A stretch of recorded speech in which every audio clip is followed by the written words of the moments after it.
Hi guys, and welcome back to this week's episode of Let's Chat Ethics. I'm your co-host Oriana. And I'm your other co-host, Amanda. And this week we have some exciting news. We were actually 7th for tech news in Italy on Apple. So that's something that Amanda and I were really pumped about. Yeah, it was really exciting. So thank you for everybody that's listening. Honestly. And I think we were 25th in South Africa. So shout out to our South Africa fans. So yeah, we're happy. Thank you. Yeah, thanks everyone who's been listening. We're really, loving bringing you this content. Yeah.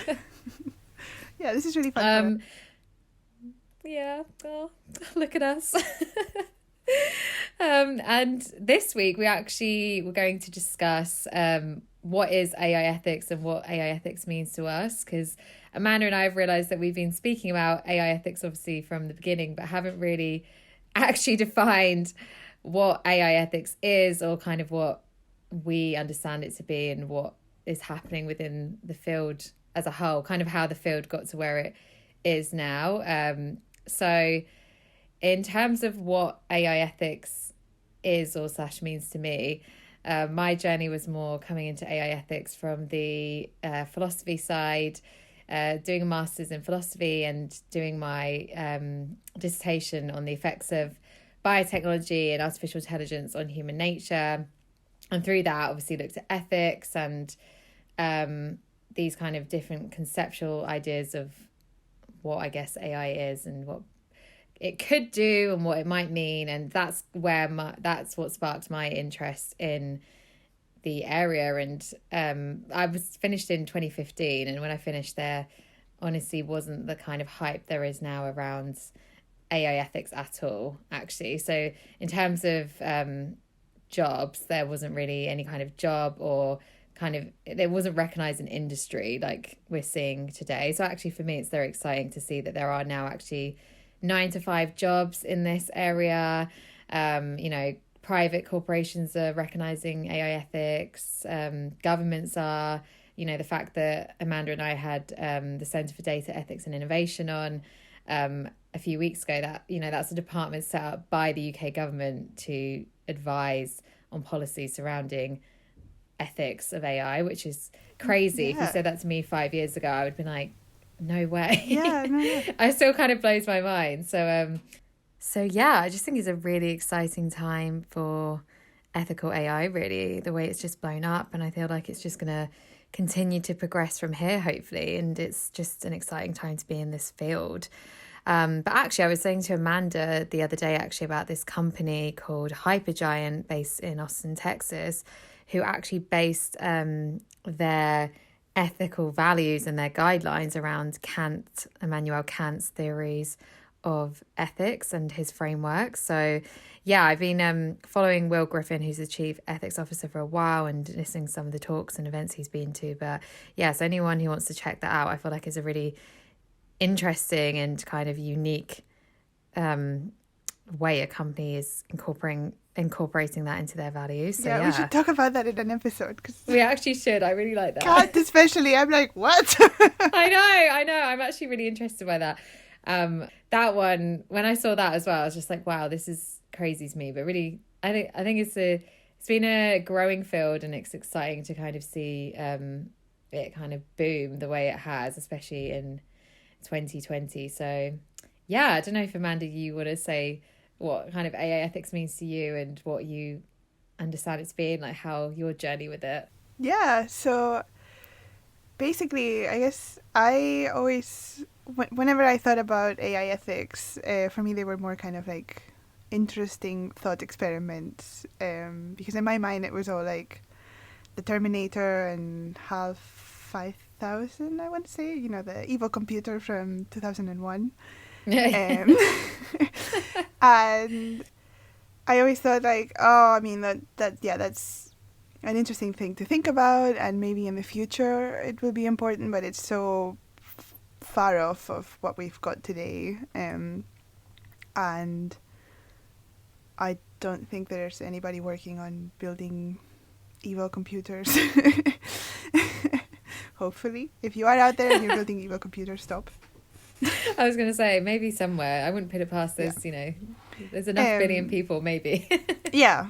Well, I think even like let's assume this happens accidentally. We build an evil computer, right? Like in all the science fiction movies, I guess nobody's actually setting out to build an evil computer, but that still seemed really far off to me. That computers would be able to misunderstand the rules of robotics or something into we must kill humans. It's the only way to protect humans or something, you know.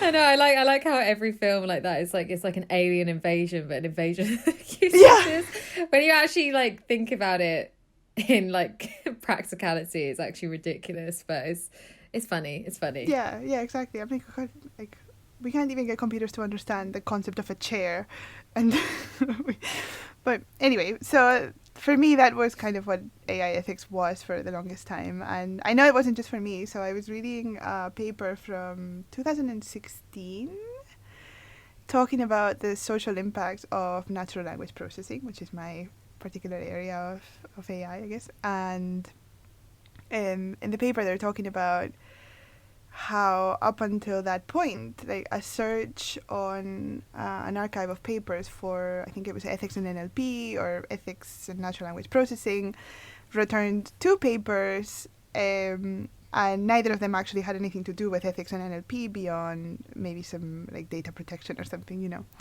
And now ethics in AI and ethics in NLP are such a massive, important area that like you know, we've seen this year that there was a few of the major conferences had workshops specifically dedicated to ethics in NLP and ethics in AI, and it's just been like in the news constantly this year. So it's very interesting. And yeah, for me, I think it was also around 2016, 2017 that I got a little bit more interested in this because I was doing that a competition with a big company that I will not name, and we had to build a chatbot, and then people were able to talk to our chatbot. And part of my job during that time was actually to go through and read the transcripts, and I could see what people were saying to the chatbot. To be clear, we couldn't see who was saying this to the chatbot. We didn't know anything about the people. Like, we knew they were somewhere in the US, but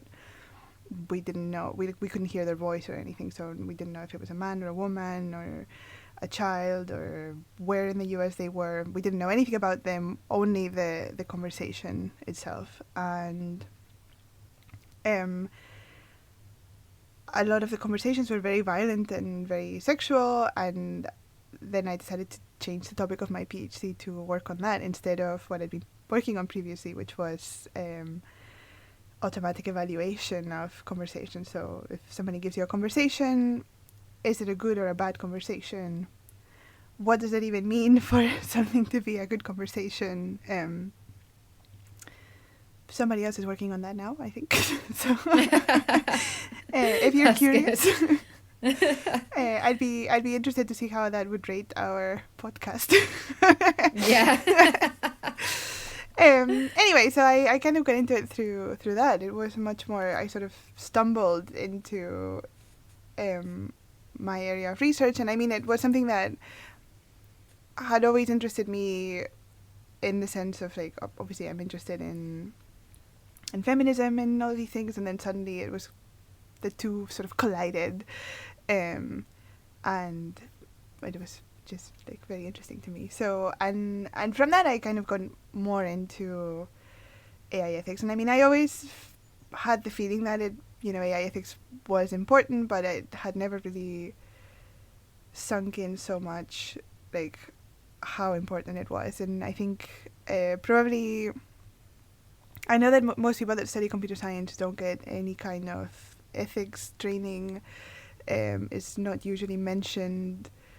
Like, I even remember we had a course at the beginning of my degree where it was called Praxis, and we were supposed to learn things that are important. Even actually, we had another course on, like, basically being a professional programmer or software engineer, and ethics barely came into it. Like, they talked a lot about, like, copyright and all of that, right? And how to make sure that your stuff belongs to you and nobody steals it. And we didn't really talk about, I mean, GDPR wasn't a thing then, but data privacy and all of that was already kind of being talked about. It's not, I'm not that old. This is Yeah, that's the thing. yeah, like I'm talking about 2014 or something. This was already a big problem. Mm. Yeah. Yeah, no, I feel like now I definitely think that the way it's going with AI ethics, that I do think that undergraduates and master's programs probably in computer science will involve ethics now. Because even when you look at, if you just go and like research PhD proposal opportunities around Europe at the moment, there's so many like proposals based on ethics. Yeah. It's not just in philosophy, where I feel like as before it was like usually you're thinking of only philosophy doing maybe the ethics side. But I think that's good though. I think that's what it needs to involve really. Yeah, absolutely. Because I think, yeah, sorry. No, I was just going to say, because at the end of the day, the people who are creating the tech are the computer sciences, so they need to have a real idea of the ethics of what they're creating.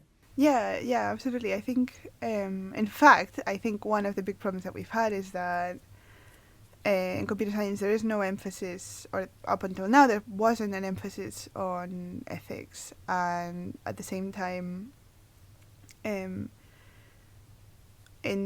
the philosopher's point of view, they also don't understand what computer science is actually doing, how it actually works, and so it's very nice to say you need to build ethical AI, but what does that mean? And then, how do you do it practically? Yeah, because I think a big problem is that you can't code ethics into a system. So what you need is a whole framework around the way that you build a system, which could be AI or otherwise. Like, it doesn't have to be a quote-unquote AI system. Yeah.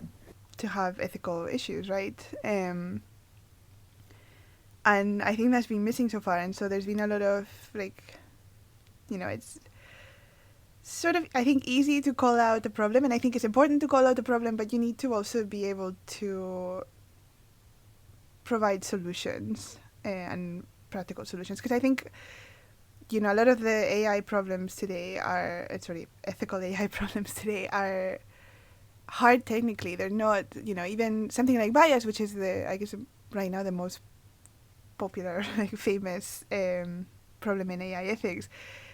It's a non-trivial problem to solve bias in things, and it's a problem that we've had for a very long time. Even before we had AI, right? We had stats and psychology. Like, if you think about in bias medicine, has always been. Yeah, like, how they were saying, in medicine, all the studies are based on men because they're, humans without women's pesky hormones. But then it turns out that a lot of that doesn't translate to women, or yeah.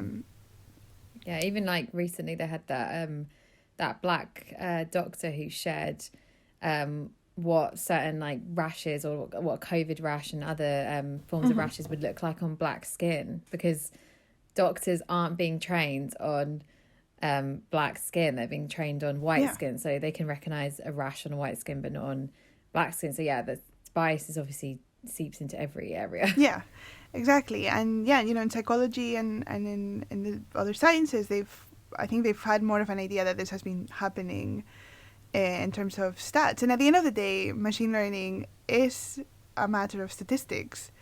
So all those problems, we're still going to have them in machine learning, and we just need to find good ways to work around it. And I think maybe more transparency in terms of what the problems are, right? Like the limitations of the systems. Yeah. Do you think, because obviously in the medical field, medical ethics is, been a thing for however long, and like even biotechnology, like bioethics is more recognized and has been more of a practical field, and there are like practical solutions and guidelines, etc. Do you think why do you think it's only now that AI ethics is kind of become popular, so to say? I don't know if it's actually being implemented correctly right as of yet, but it's become more talked about. So it's actually a topic of conversation, like you're saying, at every conference, and now governments and tech companies have to recognize it. Why do you think it's only now? I guess there's been more, AI is more, it's pervasive, the word I'm looking for, ubiquitous now than it was before. And we've had more chance to see what can go wrong. When, you might have a system that functions perfectly. So, for example, we had, when I was doing my undergrad in computer science, you had courses on testing and finding problems in your system and all of that, right? But that didn't really cover AI ethics or something like bias, right? So if your system might be working perfectly, exactly how you intended for it to work or how you designed it to work, and yet it has these problems, right? And I think, now that we've got, the biggest companies in the world are tech companies, everything has some kind of AI or machine learning or something built into it. We've had more of a chance to see, and that's being used much more, like in hiring, and the medical sciences are using it as well. I guess it's just so much more everywhere than it ever was before.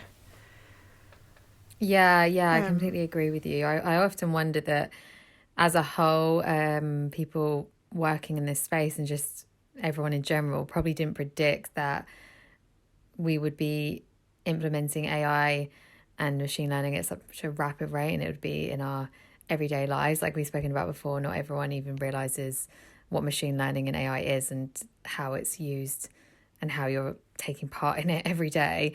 But it also makes me question, what was kind of the trigger point for a lot of people who now are working in this ethics space, as well as, people working in tech.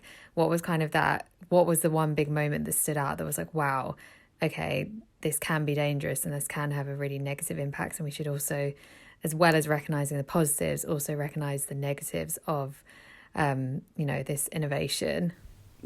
Yeah, definitely. I think it's also, for a long time we had this idea that computers are always unbiased, that machines are sort of rational, and I guess we kind of didn't think about it too much, even though we were building systems to learn from a distribution, and that's exactly what they're doing, right?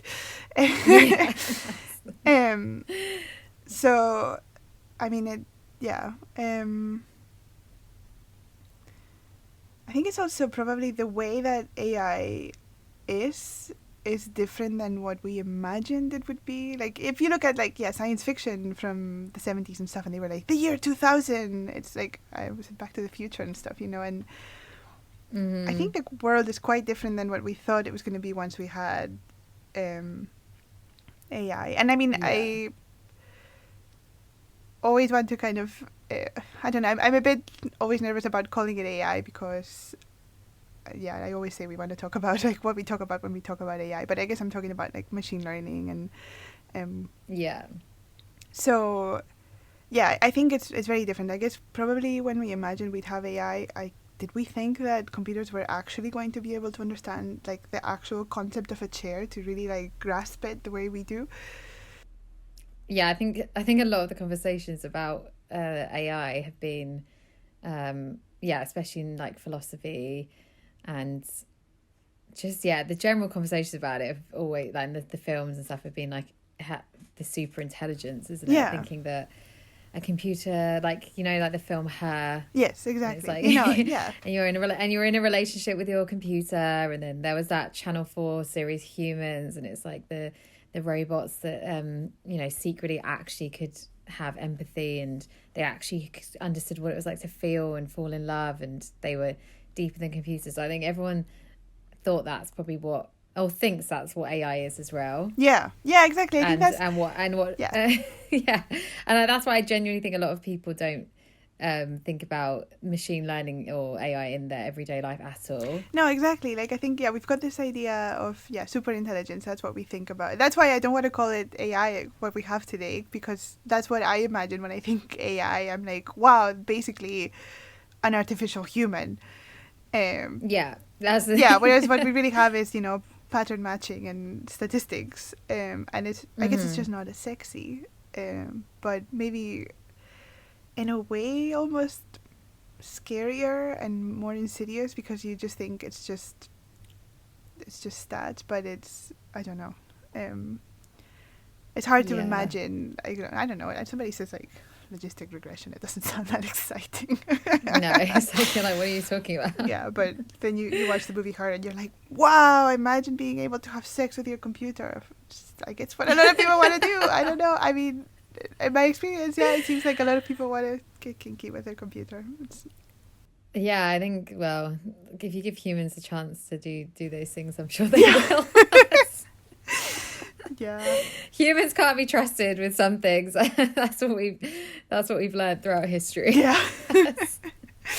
I think I also realised we haven't actually defined. I was just thinking that. I was like, we haven't actually. I was thinking we actually haven't defined what AI ethics is to people who don't know what AI ethics is, or how people are trying to use AI ethics practically. So I think for anyone listening who doesn't work in this sector at all, and hasn't read about it, so at the moment I feel like there's still a lot of trouble with trying to really define, like we were saying, what AI ethics is practically, how we use it practically, how companies use it practically. So far we've had a lot of guidelines, like the big tech companies have put out guidelines, the European Union, as if you've been listening from day one, we've seen the European Union, going through like the transparency, accountability, trying to basically, like you were saying, how do you apply that practically to a system? And like you're saying, we do have to have some kind of guideline, because otherwise it's just, what does ethics mean? Because ethics could be, my moral value is going to be different to maybe your moral value. And I guess the study of ethics is the study of right and wrong. And then you have like practical ethics. And then you kind of have these, like I was saying, moral values that kind of side off from that. So if you have studied philosophy, the different philosophers will tell you what their version of ethics can be. So I think that's when it can get like murky waters, because then it's like, how do you apply that to a system? Is every company going to have a different ethical way of doing things, or are we going to have one agreed on way of doing things? Are we going to have one law, one policy? So this is why I think it's still tricky, and I've seen a lot at the moment in like the general AI ethics community. There's a lot of talk about bravery and responsible AI, and kind of all these kind of new terms. I've seen some people even saying they don't agree with the term ethical AI. That's still something, and I think it's a hard problem, because we're still trying to get everyone to agree what this really means, and how you can practically use it. I'm not sure if you want to expand on that, Amanda. I was thinking maybe a concrete example of, I don't know. Yeah, for example, I guess a lot of considerations that you might have when you're thinking about AI ethics is, you want to build a system, and at every step of this development, the system's development, you're going to have different things that you need to worry about, right? So, like a checklist. Yeah, and so first of all, what is your system doing? Like, what is the point of your system? And is that even an ethical thing to do, right? So... Yeah, I always think about... I think that's a good word. Yeah. And I think sometimes based on the news, it seems like people skip right through this one, and it seems like the most obvious question, right? Like, I was going to say, I feel like, just with anything, like even like outside of AI and ethics, if you're doing a project in work or in life, surely you want to know what's the end goal. Yeah. What are you trying to achieve? And I think so I think that should be one that definitely shouldn't be skipped. Like, is this going to be ethical? What's the end goal of this system? Yeah, so that seems like question number one. But then you have all these questions based on, if you're using machine learning, then you're going to need some data. And when it comes to the data, of course, you have many questions. So the obvious one would be about bias, but you might also have to wonder, how are you collecting this data? Are you doing something illegal or immoral? Like, are you scraping people's Facebook profiles, or like getting them to maybe answer some quizzes so that you can see if they've decided who they're voting for in the election? Ooh. Interesting. So there's that. There's also, in terms of building the entire system, are you doing that ethically? Like, are you paying people to build the system? Whatever kind of system you're building. I was going to say, paying is key. Yeah. Are you using ethical or like, properly sourced technologies? Even like in your office, are you wasting paper and putting the heat on at like 30 degrees in the middle of December or something? Because that's one that I think definitely gets left out a bit. That's a whole nother episode, but the sustainability side of... Yeah, in fact, that's the last guideline we have left to cover. I mean, I'm definitely down to talk about sustainability and AI. Maybe next episode or the one after, we might have a surprise for next week. Yeah. Maybe. I like that. But yeah, there's so many aspects to cover that I think can be sort of looked over. And I think, probably the sustainability might not seem like it's an obvious thing to group in AI ethics, I guess, but at the end of the day, it's going into building that AI system. So we also need to think about the human costs of building that system. Yeah. And I mean, even if we think about Timnit's paper that she got fired over, one of the big points she was making was that, we're using up so much energy and producing so much CO2 to produce these large language models, for example. Yeah, that's the thing. I feel like, because that has a real like human impact. You know what I mean? It's got a real human cost at the end. Yeah, I think overall, the ethics practically in AI looks like you were saying, like trying to actually think about things on a deeper level before just starting a project and going with it, and making sure you're just not maybe doing things for the sake of doing things, and actually what is the cost on every level. Yeah, and I think there's you were talking about how different people, different countries, different cultures have different values, and maybe we don't need to decide what are the best values and the most important ones globally, but at least as long as you know yourself, or like at your company level, or your country's level, what are the important values, because I think you're going to have times where two values are going to come head to head and you're going to have to prioritize one. Yeah, definitely. So it's important that you know that what's important, so that at least if you're gonna have to make a decision, make sure that decision is it fits within your values, and that you didn't just sort of brush it off and then suddenly your system is racist. Yeah. That's the thing. But that's why I do think with in terms of if it's a private company, like a tech company, for example, creating systems, I do think that's why I think the actual ethos and moral values and the ethical values of the company have to come from the top down, and in terms of it has to be an agreed on thing within the company, because like you were saying, people's things are going to come head to head, of course, but if you join a company, you should join them, and you should have that's why I think it's important for them to kind of have a manifesto, or what are their beliefs as a company, what they're trying to do as a company as a whole, what do they believe in, and how do they look after their employees as well, because then that I think says a lot about how the type of systems they'll then go on to create, and what kind of is embedded in those. Yeah, exactly. So, and on that note, we're wow, that's it. So thank you very much for tuning in, guys. Thank you as always. It's been fabulous. Yeah. You can follow us on Twitter. Let's chat ethics. And reach out to us by email if you have any suggestions or comments or episodes you want to hear at letschatethics@gmail.com. And we'll see you next week.